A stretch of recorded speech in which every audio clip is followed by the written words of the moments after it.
It was a bright Saturday afternoon and the house smelled of freshly baked food, candles, and laughter. The balloons hanging by the curtains swayed gently with the air from the fan. Music played softly in the background and the living room looked warm and welcoming. The table was set with snacks, fruit punch, and a tall chocolate cake sitting proudly in the center. Everything looked perfect, at least on the outside. This was supposed to be a happy day on her husband's birthday. She had spent the whole week planning every little detail. From the invitations to the decorations, she made sure nothing was missing. Even though money had been a little tight lately, she didn't want that to stop the celebration. She believed that small joys mattered, especially when life already carried enough stress. She had planned it all with care. The cake ordered from his favorite bakery, the house cleaned until it sparkled, and the kids dressed in their best clothes. When the first guests arrived, she greeted them with a big smile. "Come in, make yourselves comfortable," she said, her voice full of warmth. Everyone could see the effort she had put in. Her husband, on the other hand, was sitting on the couch with his phone in hand. He looked smart in his new shirt, but his expression carried a hint of irritation. He had been complaining earlier that morning about money. She had promised to pay a small fee for the catering, but the payment got delayed because she hadn't received her salary yet. It wasn't a big amount, but to him it was another reason to be upset. Still, she hoped he would forget about it for now and enjoy the day. She believed that once the party started and laughter filled the air, everything would be fine. Friends and family began to fill the room, bringing along gifts and smiles. The children ran around with excitement, chasing each other between the chairs. Someone put on a cheerful song and a few people started dancing. The woman kept moving between the kitchen and the living room, checking if everyone had what they needed. Her face glowed with the satisfaction of making others happy. Every now and then she looked toward her husband, hoping to catch his eye and share a smile. But each time she looked, he was either scrolling through his phone or talking in short, cold sentences. He didn't look angry and just distant. She told herself not to worry. Maybe he was tired, or maybe he just needed time to warm up to the celebration. When it was finally time for the cake, everyone gathered around the table. The lights were dimmed, and someone started singing the birthday song. Laughter filled the air as the candles flickered. For a moment, everything felt right again. She smiled widely, holding the cake knife out to him, saying softly, "Go ahead, make a wish." But instead of smiling back, he looked down at the cake and then at her. His face tightened and his jaw clenched. "Did you pay the caterer yet?" he asked in a low voice, loud enough for the few people nearby to hear. She froze for a second, not expecting that question right at that moment. "I'll pay them tomorrow," she said quietly, hoping he would drop the topic. "Tomorrow?" he repeated, shaking his head. "You said that 2 days ago. Why do I have to be embarrassed again because you can't manage one small thing?" A few guests looked away awkwardly, pretending not to hear. The woman tried to calm him down, her voice soft but steady. "Please, let's talk later. This is your birthday, everyone's here to celebrate." But he wasn't done. "It's always the same story. You spend money like it grows on trees and then forget the important things." His tone carried more frustration than anger, but it was enough to make the room go silent. The birthday candles burned quietly as everyone stood watching, unsure what to do. She felt her heart sink. All the effort, all the care she put into the day, suddenly felt wasted, but she kept her composure, taking a slow breath. "Please," she said again, "not now." Someone tried to change the subject, joking about how husbands always forget their own birthdays, but the tension lingered in the air. The husband looked around, realizing people were watching. He sighed, muttered something under his breath, and stepped away from the table. The woman stood still, her hands trembling slightly. She felt a mix of embarrassment and disappointment, but she didn't let it show. She smiled faintly, pretending everything was fine, and asked the guest to continue. "Let's cut the cake," she said softly, trying to bring the mood back. The candles had already melted halfway down, so she relit one and handed the knife back to him. For a brief moment he looked at her, maybe with regret, maybe with confusion, then forced a smile and cut the cake. The room clapped, but the laughter wasn't as bright as before. She handed out the first slice to him and then served the others, making sure everyone had a piece. On the outside, she looked calm, moving with grace as if nothing had happened. Inside, her thoughts were spinning. Why did he have to bring that up now? Why couldn't he just let it go for one day? Still, she refused to let anger take over. Instead, she focused on the guests. laughing with the children, checking if anyone needed more juice, thanking people for coming. She decided not to let one moment ruin everything. A close friend noticed her quiet sadness and came over to whisper, "You did a great job today. Don't let anyone tell you otherwise." Those words touched her deeply. She smiled, nodding, though her eyes glistened. Later, as people began to leave, she started cleaning up the dishes. The house felt quieter now. Her husband was in the kitchen, talking in a low voice to one of his friends. She could hear bits and pieces of the conversation, something about responsibility and priorities. She didn't interrupt. She just kept washing the plates, letting the warm water run over her hands as if it could wash away the hurt she felt inside. When his friend left, the room grew still. He walked past her, picked up his jacket, and said, "Next time, just do what you say you'll do." His tone wasn't loud, but it carried a sting. She didn't reply. She just nodded slightly, watching him walk out of the room. When she finally sat down on the couch, she looked at the empty cake tray and sighed. The decorations still hung around her, a quiet reminder of how much love and effort she had poured into the day. But instead of breaking down, she closed her eyes and told herself something simple. "I did my best." In her heart, she knew she had given everything she could, even when things weren't perfect. She thought about how often life tested her patience, and how each time she had chosen peace over conflict.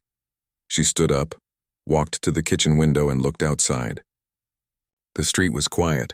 A few kids were still playing down the road, their laughter echoing faintly. She smiled softly.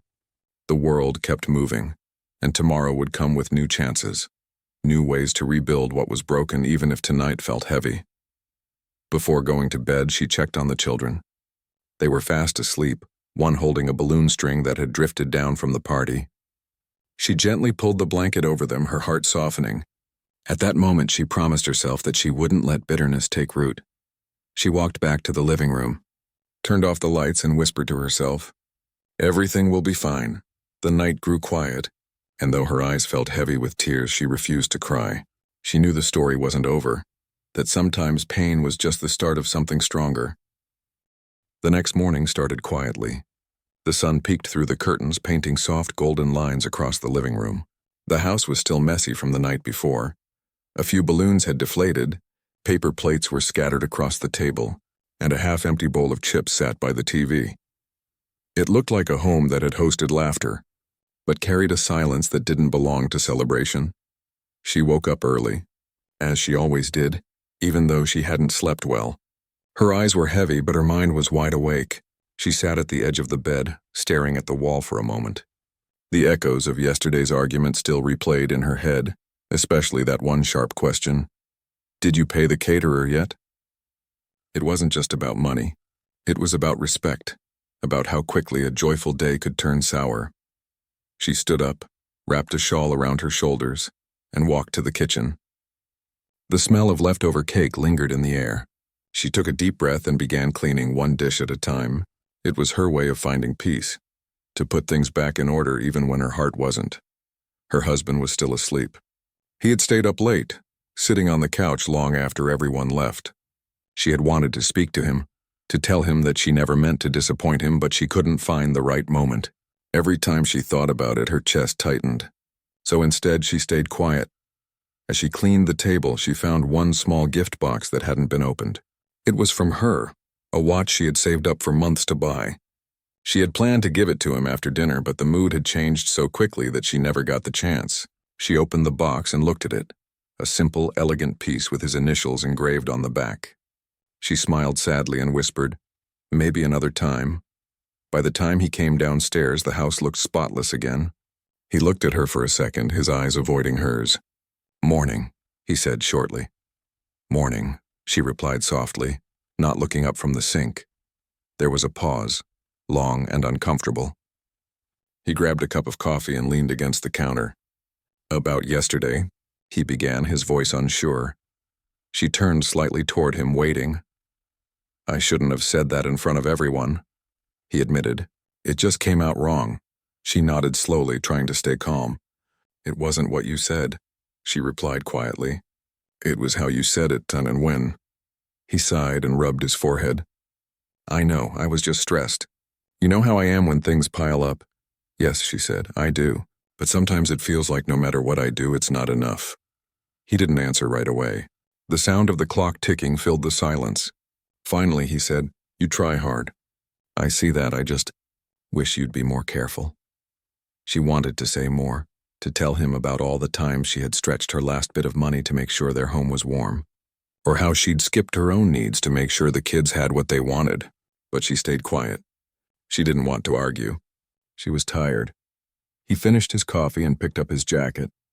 I'll be back later, he said, almost like nothing had happened. When the door closed behind him, the house felt emptier than ever. She sat down and looked out the window. A part of her wanted to cry, but the tears wouldn't come. She had cried before, many times, and she knew that tears didn't always change things. Sometimes silence did more. Later that afternoon, her friend called to check on her. I wanted to see how you're holding up, the friend said gently. I'm okay, she replied, though her voice trembled a little. I was there last night, the friend continued. I saw what happened.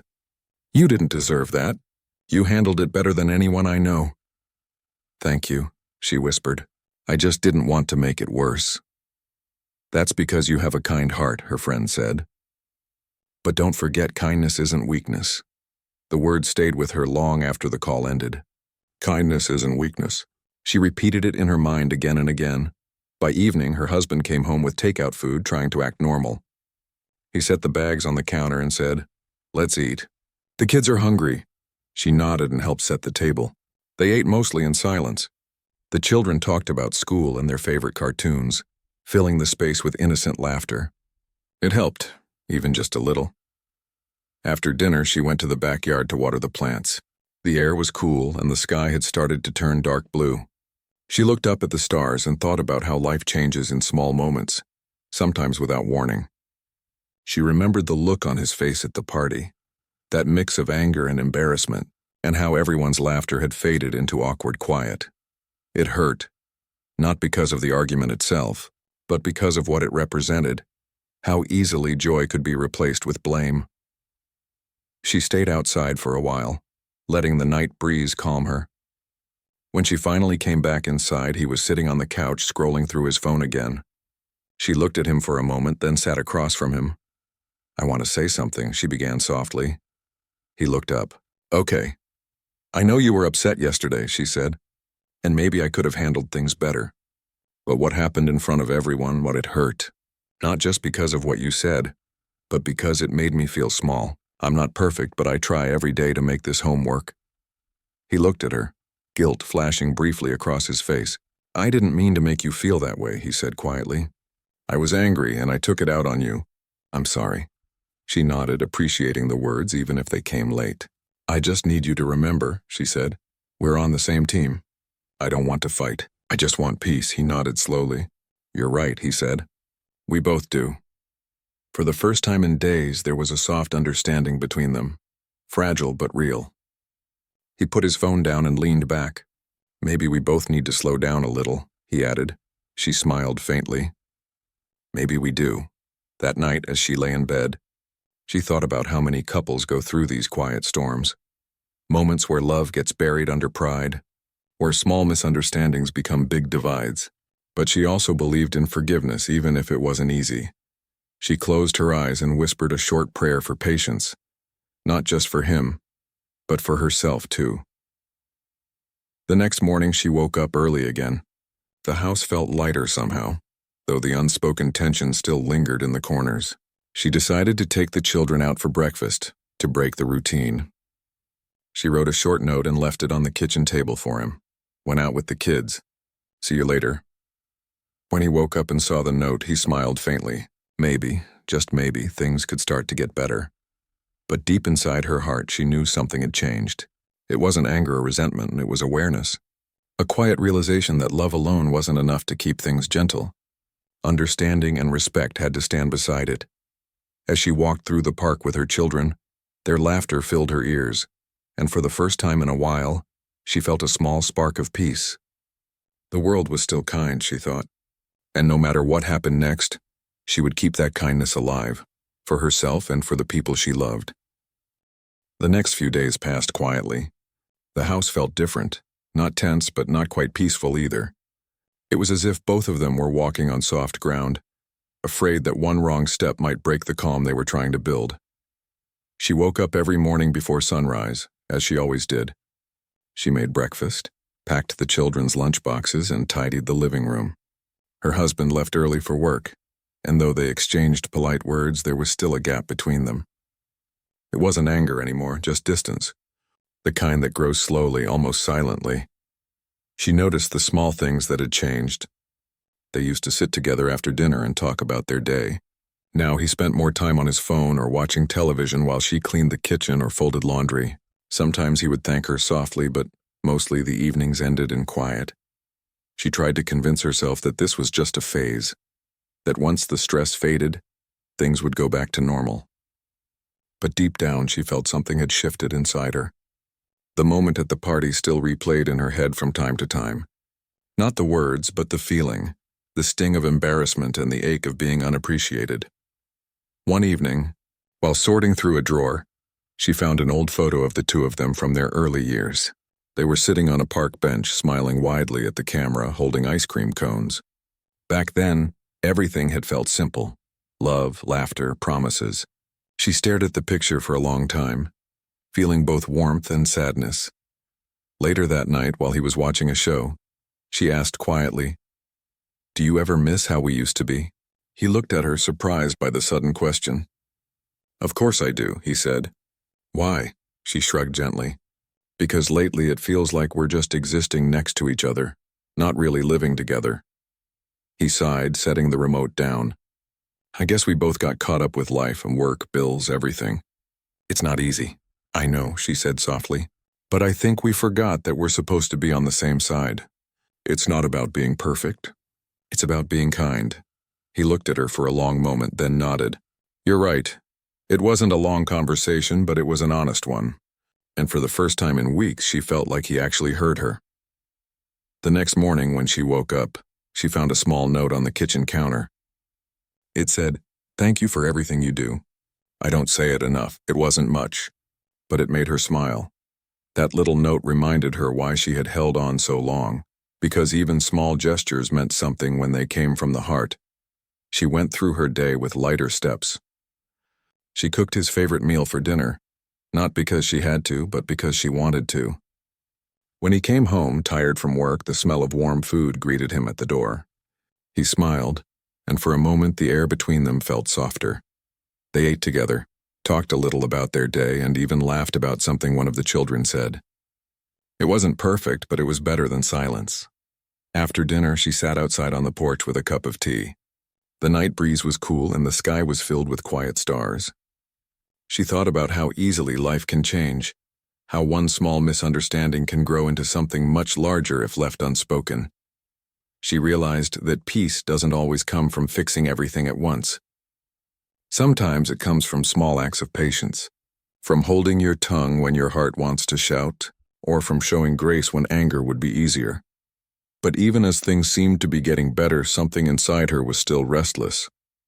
She couldn't shake off the feeling that she had lost a piece of herself somewhere in between all the giving, all the forgiving, all the quiet holding on. The next day, while shopping for groceries, she ran into an old neighbor who hadn't seen her in years. They hugged warmly, and the neighbor said, "You still have that same gentle smile." She laughed softly and said, "Maybe that's the only thing that hasn't changed." They chatted for a while, and before parting, the neighbor said, "Take care of yourself, not just everyone else." Those words lingered in her mind long after she got home. Take care of yourself too. That night, she wrote those words down in a notebook she kept hidden in a drawer. It was something she did often, writing her thoughts when she couldn't say them out loud. On that page, she wrote, "I want to find myself again. The part that used to dream, that used to laugh without worrying, that believed in love without fear. It wasn't about leaving or giving up. It was about remembering who she was before life got so heavy." The next few weeks went by smoothly. There were no arguments, no harsh words. Her husband had softened a bit, making more effort to talk, to help, even to listen. He didn't say much about what changed, but she could tell he was trying. One evening, they were invited to another family gathering. At first, she didn't want to go. The memory of the last party still haunted her a little. But he encouraged her gently, saying, "It'll be good for us. Let's start fresh." Reluctantly, she agreed. At the gathering, people welcomed them with smiles. The music was soft and the food smelled delicious. For the first time, she didn't feel anxious about being around others. She talked, laughed, and even danced a little with the kids. Her husband watched her almost in awe. During dinner, one of his friends teased, "You two look happier these days. What's the secret?" Her husband smiled and said, "Patience, mostly hers." She laughed, shaking her head, but inside she felt a quiet warmth. It was the first time in a long time he had spoken about her with pride in his voice. That night, on their way home, the car was filled with music and soft laughter. The road was empty, the sky wide and clear. She rested her head against the window, watching the lights pass by. He glanced at her and said softly, "You've been strong through everything. I didn't see it before, but I do now." She looked at him, her heart full but steady. "It's not strength," she said. "It's love. Just the kind that learns when to stay quiet and when to speak." He nodded slowly, understanding what she meant.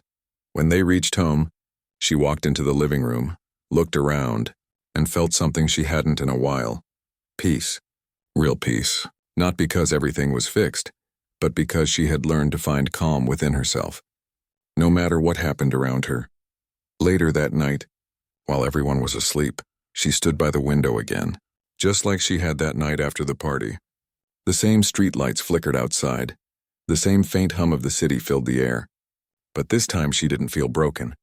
She felt whole, quietly, gently whole. She thought about how life doesn't give grand moments of clarity.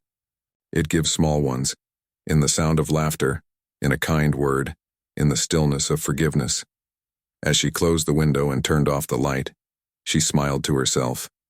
Maybe she couldn't change the past, but she could choose how to move forward, with grace, with patience, and with love that didn't need to prove itself.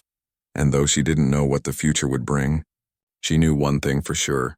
She would never lose herself again trying to please someone else, because now she had found something stronger than anger, stronger than pride, peace in knowing her own worth. Days turned into weeks, and the calm in the house slowly began to settle into something steady. Life seemed to move at a softer rhythm now. The arguments had faded, replaced by polite conversations and small acts of care. On the outside, everything looked fine. But deep down, she knew something had changed forever. It wasn't bitterness or anger anymore, it was awareness. The kind that comes when someone finally sees things clearly, without excuses or noise. She had realized that peace was not just about silence after an argument. It was about being able to breathe without fear of being misunderstood. Her husband was making an effort lately. He came home earlier, helped around the house more, and spoke gently with the children. It wasn't forced. It seemed like he was trying, really trying to rebuild what had cracked between them, and she appreciated that. But something inside her had shifted in a way that couldn't be easily repaired. One Saturday morning, she sat by the window with a cup of tea, watching the sunlight dance on the floor. The world outside looked alive. People walking dogs, children laughing, a couple jogging hand in hand. It made her smile for a moment, but also ache a little inside. She missed the kind of connection that came naturally, not the one that had to be rebuilt piece by piece. Her phone buzzed. It was a message from her old coworker, inviting her to a small community event in the park that afternoon. For a moment she hesitated. It had been a while since she went anywhere alone. But then she thought, maybe it was time to step out, even just for a little while. When she told her husband, he looked surprised but nodded. "You should go," he said. "You deserve a break." His words were kind, but his tone carried something unreadable. Maybe guilt, maybe confusion. She smiled faintly and said, "I won't be long." The event was small but lively. People shared food, music played softly, and children ran around chasing bubbles. She met a few familiar faces, and they greeted her warmly. It felt good to be around people who saw her as her, not just someone's wife or someone's mother. She laughed more that afternoon than she had in months. One of the organizers asked her to help with setting up decorations, and she happily joined in. The simple joy of doing something without pressure, without judgment, felt freeing. As the sun began to set, she sat on a park bench, watching the colors fade into orange and pink. She thought about her life, how much she had given, how much she had endured and how little she had asked for in return. When she got home that evening, her husband was sitting on the couch. The children were already asleep. He looked up at her and said, "You look happy." "I am," she said softly. "It was nice being outside. I forgot how good it feels to just breathe." He nodded, staring at her for a moment. "You've changed," he said quietly. "Maybe," she replied. "Or maybe I'm just remembering who I was before everything got too heavy." He didn't respond. He just sat there watching her, as if trying to understand the new calm she carried. The following week, something unexpected happened. One of her friends shared a short story online, inspired by her experience, though it didn't mention names. It talked about a woman who found her voice again after being humiliated in public. It was written beautifully, full of honesty and quiet strength. People started sharing it, commenting how they related to it, how it gave them hope. Within days, the post spread beyond their small community. Women from different places began writing messages, saying they had gone through something similar, that they too had learned to stand tall after being disrespected. Her husband came across the story one evening. He read it carefully, recognizing pieces of their life in the words. He didn't say anything at first, but his face grew still. When she walked into the room, he held out his phone and asked, "Is this about us?" She looked at the screen, then at him. "It's not about you," she said gently. "It's about me and every woman who's ever had to choose peace over pride." He didn't speak for a while. Then he set the phone down and rubbed his temples. "I didn't realize how deeply I hurt you that day," he said quietly. "You didn't have to realize," she replied softly. "You just had to care enough not to." Those words hung in the air like smoke. Not angry, just true. He looked at her then, and for the first time, she saw real remorse in his eyes. "I was wrong," he said simply. "I thought being right mattered more than being kind." "I see now that it doesn't," she nodded. "We all make mistakes," she said. "But what matters is what we learn from them." That night he apologized again, not just for the argument, but for all the little moments he had taken her for granted. And though she accepted his apology, she didn't rush to forgive him completely. Forgiveness, she knew, wasn't a switch you could flip. It was something that unfolded slowly with time and truth. In the days that followed, people continued to share the story online. Some even reached out to her personally, asking if she could share more about how she found the courage to stay calm instead of breaking down. She was surprised. She had never seen herself as brave. But maybe bravery didn't always look like shouting or leaving. Maybe it looked like grace, like choosing dignity when everything inside you wanted to fall apart. Her husband noticed the attention she was getting. Instead of being defensive, he encouraged her. "If your story helps people," he said one evening, "then I'm proud of you." It was the first time he had said those words in years. They meant more to her than he knew. One day, a local community center invited her to speak at a small event for women, to share her experience and talk about emotional strength. She hesitated at first, but then she agreed. She didn't prepare a speech or fancy words. She just spoke from her heart. She told them how sometimes love hurts, not because it's bad, but because people forget to nurture it. She spoke about respect, patience, and the power of silence. She told them that standing up for yourself doesn't always mean walking away. Sometimes it means standing still with grace until you remember your worth. When she finished, people clapped softly, some wiping away tears. A few women came up to hug her afterward, thanking her for being honest. That night, when she came home, her husband was waiting. He had made dinner, something he rarely did. "How did it go?" he asked.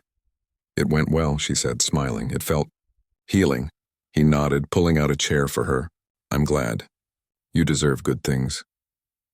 As they sat down to eat, she looked around the table, the soft light, the quiet hum of home, the peace that had slowly grown between them.